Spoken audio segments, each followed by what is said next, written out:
You are looking at Julian's pronunciation guide, where we look at how to pronounce better some of the most mispronounced words in the world, like this other curious word. But how do you say what you're looking for today? Let's learn once and for all correctly how to pronounce these names. Yes, I know, too many people get really confused by it.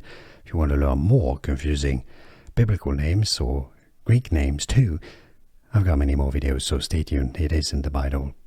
There are two different ways of pronouncing it. Areopagite is one way, but it's also correct to say it as Areopagite. The two pronunciations are indeed correct, referenced in very reliable sources. So remember, I know some videos on YouTube say Areopagite, others Areopagite. Well, that's because the two pronunciations are correct. And now you know.